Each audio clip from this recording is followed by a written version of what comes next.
because the power of God is in His gospel. TvGrace International presents The Mind of Christ, the ineffable words of God on the lips of the man Christ Jesus. Abba, Father.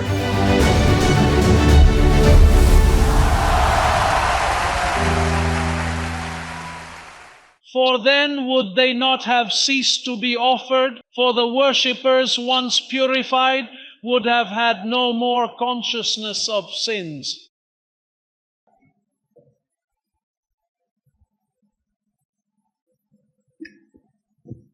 Apostle, what is having no consciousness of sin? Because people, when they behave badly, they have a bad, guilty conscience, right? When we do wrong, what does our conscience say? And it ought to be the right thing.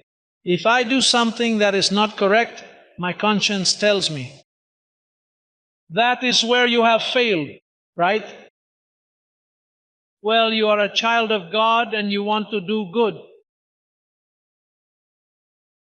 When in your mind, there is a small voice that has been with you since childhood. And you say to me, Apostle, that I converted at the age of 20 years old. Conversion signifies an enlightenment. That little voice has been with you since you were small, because your name is written in the book of life. Before the foundation of the world, you were chosen before you were born. You are not just some random person showing up out of nowhere. Look, another one arrived, sit him down to see if there is any food left. No, when you arrive, someone who was expected has arrived. You have a booking. When you arrive at a restaurant and they say it is full, wait 1 hour. Now when you say, I have a reservation, where is the table? Look at the table. Well, when you arrive at the church, at the beloved of the Lord, you are not just anyone. You are a person who already has previous reservations. That is why your understanding must be enlightened to feel worthy. Wait, I thought I was a sinner, a wretch. No, you have behaved that way, but you are not that. Because your spirit has always been perfect. Even though he may have killed, and despite whatever he may have done, his spirit remains perfect, while his body was left adrift. Because your conscience had not received the information that I'm going to give you tonight. With this information, you are trapped. With the info I give you, religion does not. It says behave or else God will.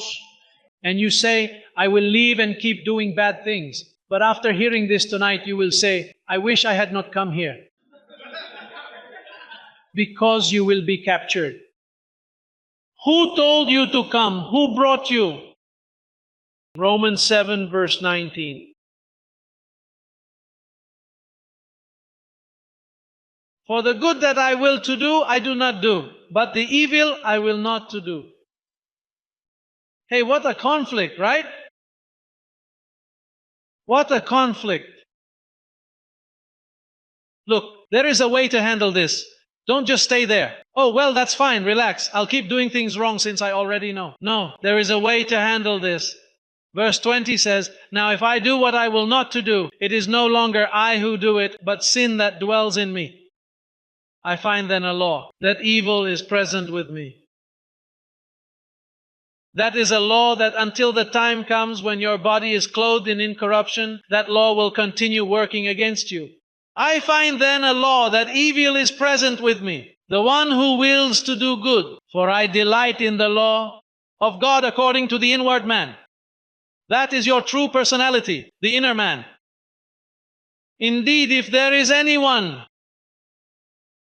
asks you how you are on the inside, you are a wonderful person. The problem is that you have a body that sometimes doesn't act like the wonderful person you are. God treats your inner self, not the outside. since He is the one who dressed you in this trash. He is responsible for you and for me. No, it is you who are. No, not us. He was the one who dressed us in flesh. That is why He says, I have made, I will carry, I will sustain. Even to gray hairs I'll bear you, because He got us into this mess. Here, the only thing that can help you is what Paul said. Paul said, look, Lord, I have a thorn in my flesh that buffets me, and I have begged you. I have prayed 3 times. Number 3, he got into the numbers 3 times. Nothing arrives. What's up? He told him, oh, my grace is enough. The science of evil and the science of good. And you were surrendered to the science of evil. And they hid from you the knowledge of what is good, that Christ came and died on the cross. And then he took a man named Paul, and he said to him, Paul, he brought him into paradise, not to the 11, for the 11 apostles knew nothing of this.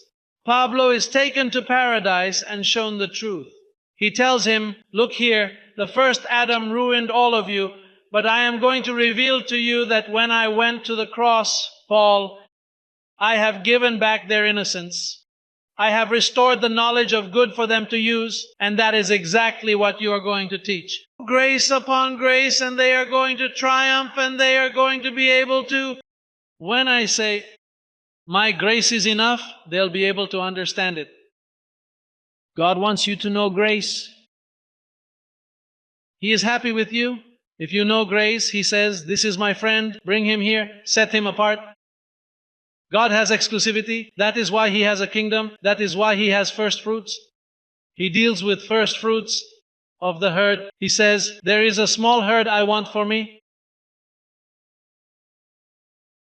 God is like that. God is like you, having favorites. Sometimes with your kids, you like one more than the other. God has His things. And if you get into His weak part, which is knowing grace, grace is God's heart. That is why He died on the cross. He died to forgive you, and then brought Paul to reveal it to you. Saving wasn't a problem. It was His obligation to provide salvation. He was the one who had to resolve that matter. Oh, how wonderful that He died for me. How wonderful. He had to die. Oh, the thing is, grace is an undeserved gift. That is what you deserve. You don't see that you didn't choose to be evil. He chose for you and made you evil. Therefore, it is up to Him to save you. And He saved you. But now it is your turn to grow in grace. Hello!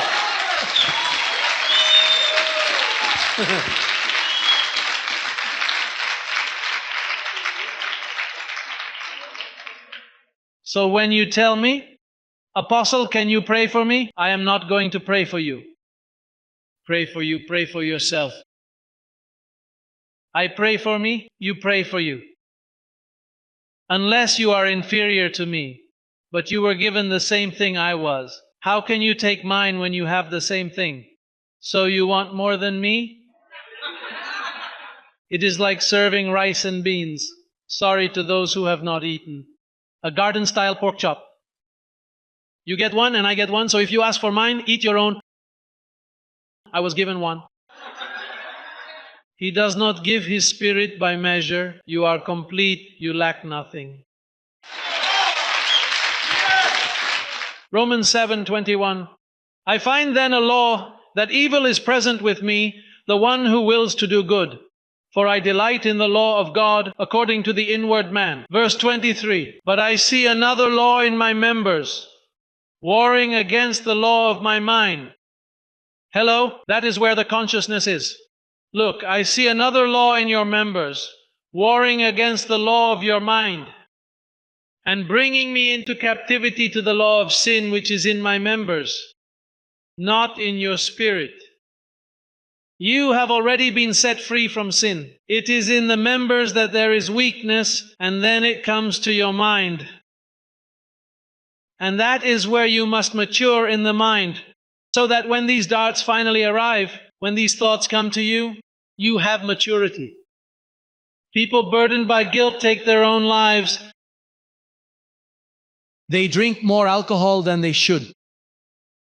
They end up destroying their lives. They turn into alcoholics and they become drug addicts.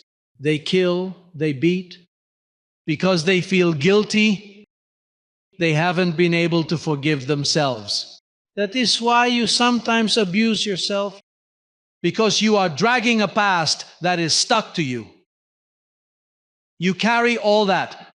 And so that rises up against the law of your members and against the law of sin that is in your members and reaches your mind. And that is where the conscience is. And if you lack info, so when guilt arrives, you say, wait a minute, no. I have a clean conscience. Clean, you're a sinner. You're this. No, you're wrong. Yes, but look at what you did yesterday and I might do it tomorrow, but don't accuse me. Well, why don't you make a promise that you will not do it again? No, I am not going to promise that. When I grow up, then let it come out little by little. But do not accuse me either, because with one single offering, they made me perfect forever.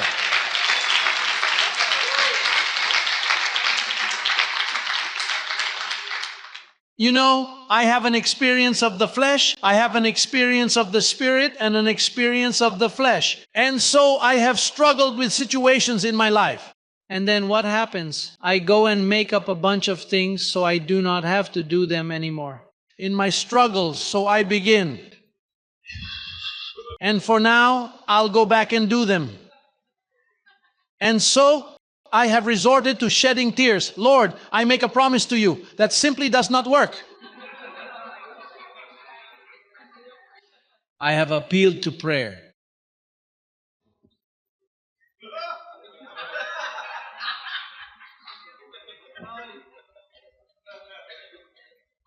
Body posture doesn't help.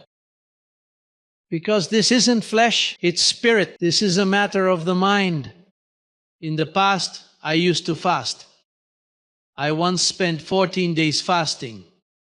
And I said, this time this will work for me. Mom saw me and felt pity. Look, I had a hole here like a soap dish. You could fit soap in it. I have appealed to every single trick there is from the Pentecostal religion, the Baptists, the I can do it, the I cannot do it, and positive thinking. So many tricks. But this flesh does not work. The flesh doesn't respect that. Do you know the only thing flesh respects? Grace. He's afraid of her. The knowledge of the covenant. The flesh just melts away. Don't you see that's for the flesh? Look, do you remember the Superman comics? That the man was a phenomenon. What did he do? He lifted a ship from the water. He lifted a plane. Well, he stopped bullets and more. But he was standing right near the green-colored stone. Because the man immediately. That kryptonite for Superman is grace for your flesh, blessed one.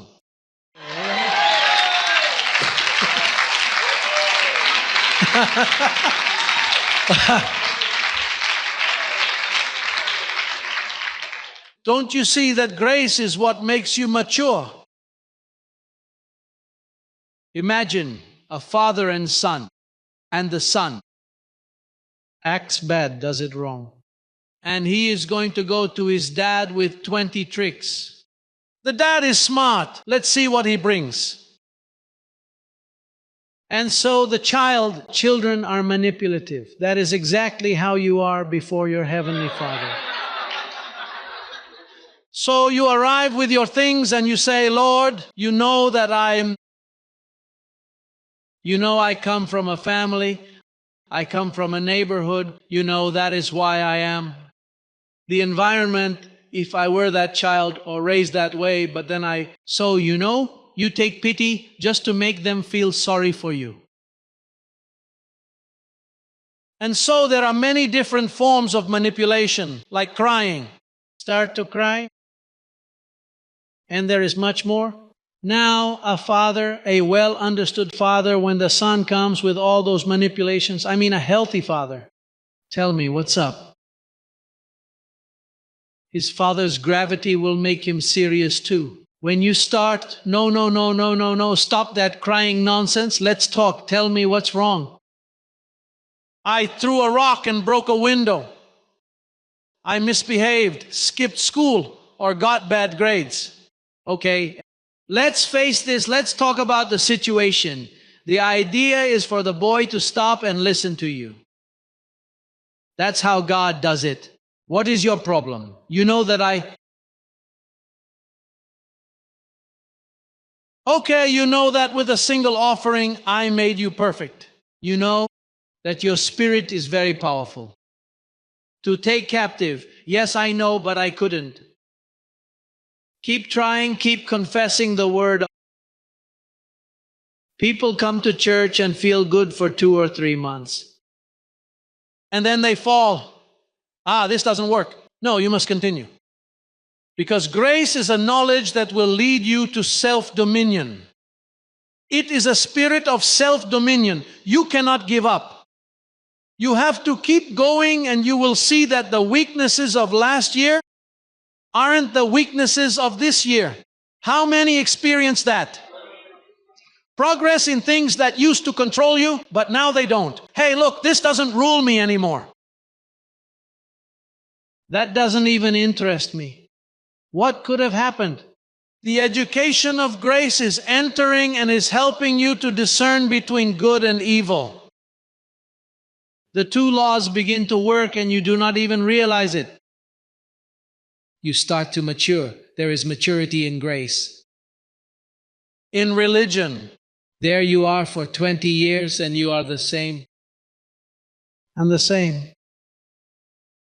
Sacrifices do not change the flesh. Religion doesn't change anyone. Prohibition doesn't change anyone. Freedom is what changes. The thing that people are most afraid of is freedom because they believe it leads to debauchery. Yet that is the only thing that truly changes a person. Freedom, more freedom, God gives you more freedom. And from that freedom is that God begins to deal with you. Look, the worst thing for your spiritual growth are the works. Let me give you an example. The works represent tiredness and sweat. For example, in the Old Covenant, when a priest, the high priest, once a year entered the Holy of Holies, he had to enter wearing fine linen underwear. He had to enter with special clothing. Do you know why? So as not to sweat. Because if the priest sweated before the presence of the Lord, he would be dead. Because for God, those works were truly the worst thing that man could ever have in front of him. Symbol of what was coming. So he had to go bathed, clean, with fine linen underwear, special clothing, so that it wouldn't make him sweat in the middle of the desert. If he sweated, if a single drop fell, he would die right there. We had to pull him out with a rope because anyone who went in to get him would die too. Works, they won't help. Rest is better. Take it easy, handle all your affairs, don't despair. Don't make quick decisions, stay calm no matter how ugly it gets. Hold on, don't panic, don't be afraid of your own flesh. For your flesh, if it can, might suggest to you, look, just escape from this. Take your own life. And that is an act of irresponsibility. Take your own life. Abandon the project God has for you because you want to kill yourself. You are not going to do that. Furthermore, that option should not even cross your mind. If it does, you must fill yourself with much grace. You have to put a lot of knowledge into it because that is an act of cowardice. That is telling God, your grace is not enough. I must leave before my time. That is disbelief. Number one, works. Number two, the sin. That God can find you in sin after He restored your innocence and gave you a clean conscience to think that you are in sin. That is the greatest damage that can be done to a conscience. The sin, not understanding that when Christ died, He took away sin. Behold God's Lamb who takes away sin. The Lamb died and took away sin. Your conscience cannot hold the idea that you are in sin. If you believe that you are in sin, I see you in chaos, I see you doing poorly, I see you suffering, I see you, look, going back. You're not going ahead. Sin is the worst thing you can let into your conscience, because if you think you are in sin, you are calling Jesus Christ a liar. Jesus Christ died to restore to you what the first Adam took away. He restored it to you when He died. He cleansed your conscience from dead works. You must not believe that you are a sinner. And the so-called church, from the priest and the mass to Protestant services, specializes in saying, be careful that God does not find you in sin. They worsen your life. Look, they destroy your children's minds. Do not take them to those Sunday schools. Better take them to the beach. You should take him to see a Disney movie. But don't put them in Sunday school, because they are going to be shown there how God hates sin, so that they do not sin while they possess a physical body that specializes in it. The more prohibition, the worse the person acts. Number three, Satan. Satan exists. Satan is watching over you. Satan is going to cause you to, which leads to total destruction. Satan, look, the presence of the strong man.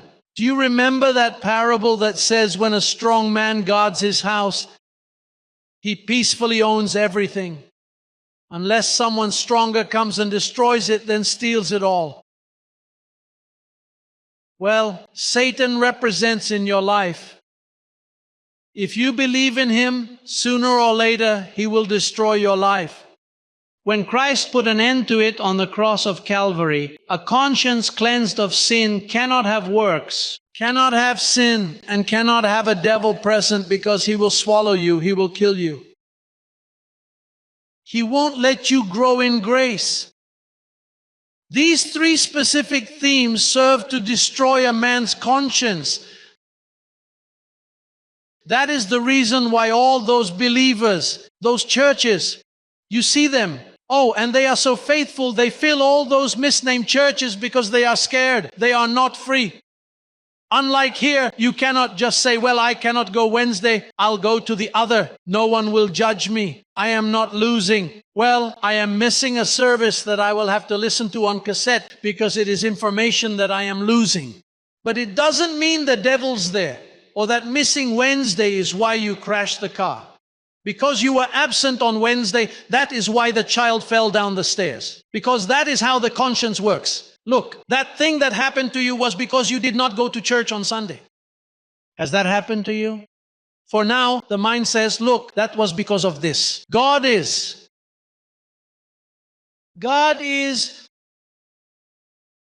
because your conscience gets dirty. So let us look for the first letter to Timothy, chapter 1, verse 5. Hey, to finish, what happened? I lost a half hour today.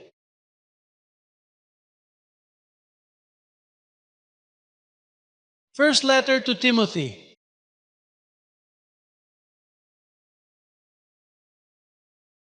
Chapter 1, verse 5.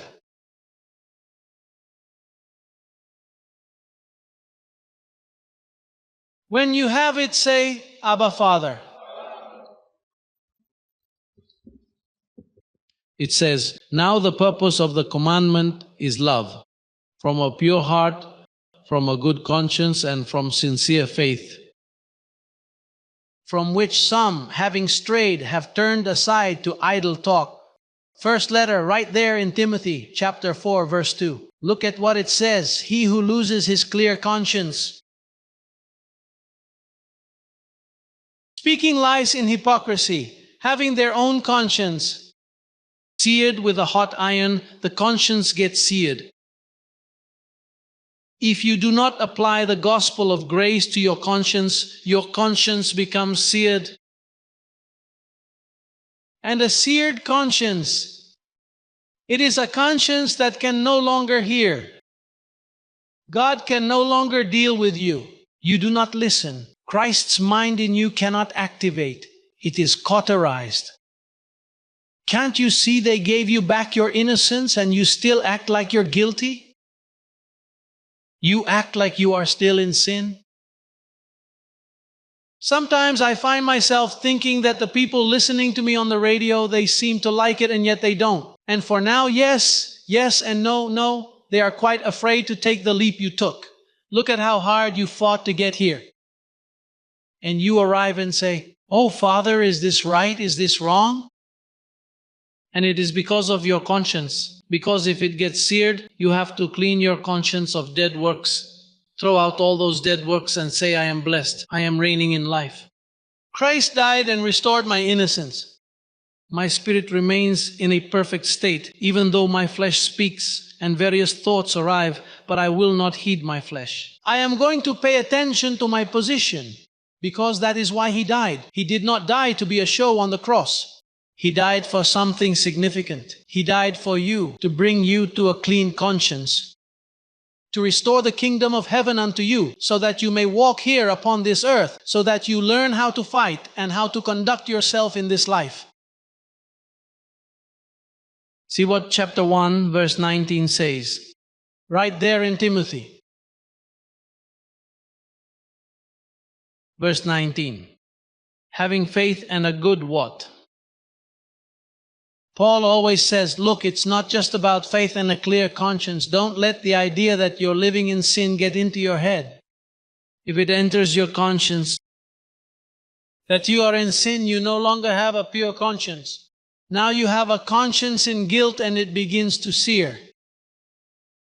So those pastors have seared consciences. The law neutralized them.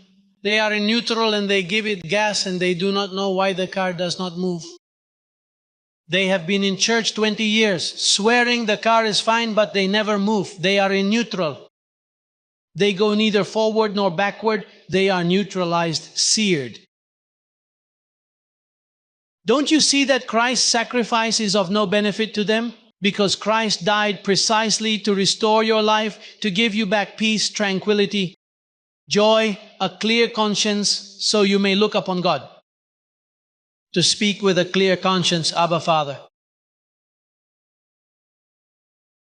He died for that. So you can feel clean, so you can hold your head up high. If you don't, you won't walk. You're in neutral, and in neutral we won't get far. You have the transmission. Your transmission is damaged, and it doesn't make the changes. And you are the same. And you dishonor the covenant blood shed for you. Hey, I am interested in this last verse, and I will finish. First letter to the Corinthians. So that you see what a clean conscience is. First letter to the Corinthians.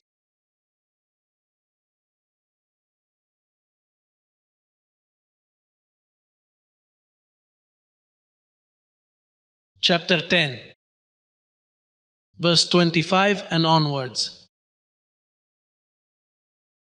Well, let us go from 23 and following. All things are lawful. Are we all here? All things are lawful. How much is allowed?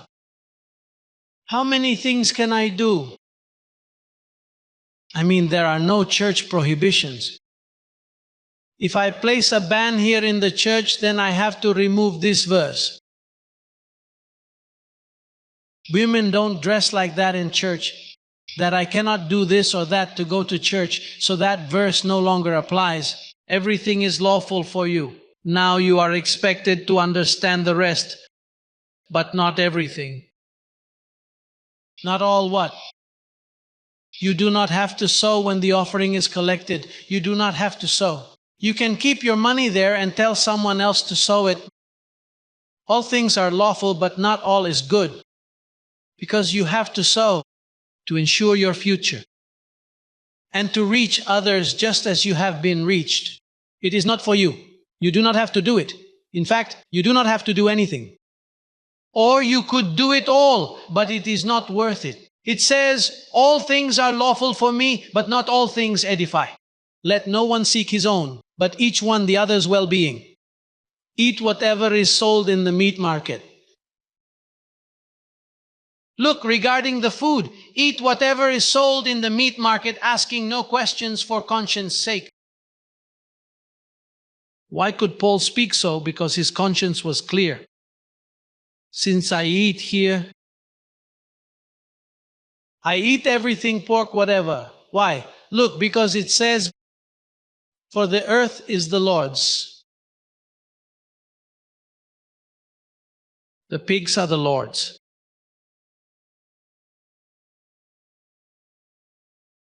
It says, if any of those who do not believe invites you to dinner and you desire to go, eat whatever is set before you, asking no question for what reason. You visit so-and-so and they served you blood sausage or other stuff.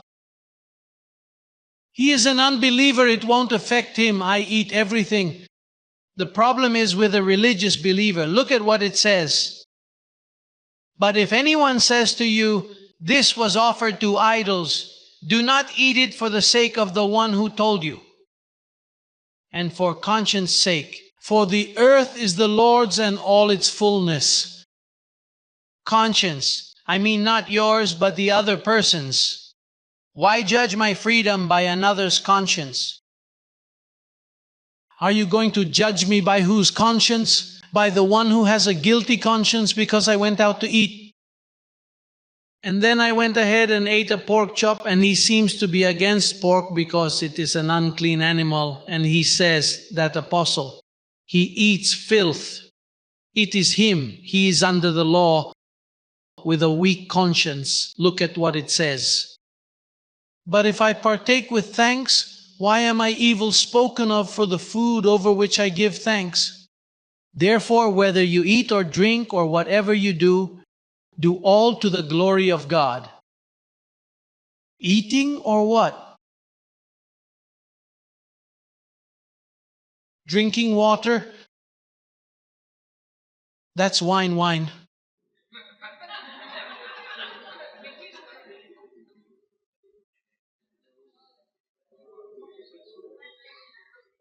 You know what it's like when they bring me a little bottle of Merlot wine. Or perhaps a Cabernet Sauvignon, which I find truly exquisite, so I take it home to enjoy that glass of wine. It is spectacular with a pork chop. I am right before my Lord. The problem is who watches me. So if for the time being someone who is weak in their faith arrives and asks, is the apostle drinking wine? My conscience is clear and I am calm. Look, is playing pool bad? Yes. Where? By the dead corner near the alley? Well, something could happen to you there, but playing at home is nice and quiet. It is the mind. It is as if you came with that nonsense saying that drinking a little wine is bad. That is how they have all the churches called Christian under prohibition. Weary of life. Oh, the Lord, you need no wine to be joyful. Joyful with a guilty conscience, fearing Christ is coming and you will be left behind. I do not want to know about that trash. Me, my own freedom, the glorious freedom of God's children, and with a rather significant amount of grace in their head. That's what you need, grace. To face this whole world that is near. Grace, clean conscience, remove those religious rags you have. That is why you are always dreaming of snakes and things. Clean your head. Hey, go take a bath. Look in the word of grace. Enter through the new and living way that He opened for us and wash yourselves clean. Hearts, consciousness with the pure water of the word. And start to live your life. Hello. Say, I have a clear conscience. Everything is lawful. Not all is beneficial. Not all edifies, but I am free. I eat the pork. I eat idol sacrifices. If I'm hungry, I eat it. God owns that. Of the earth and its fullness, everything belongs to the Lord, but not everything is beneficial. Hey, I hope you walk in a clean conscience tonight. Go with a clean conscience. Look, do you know how they will attack believers this Christmas? Halloween is over with the masks. Now Christmas is coming. Now these holidays are approaching so bad, so diabolical, and I am crazy for them to arrive because I enjoy them calmly. Hello! Hey, in His name, those who love the truth say glory to God.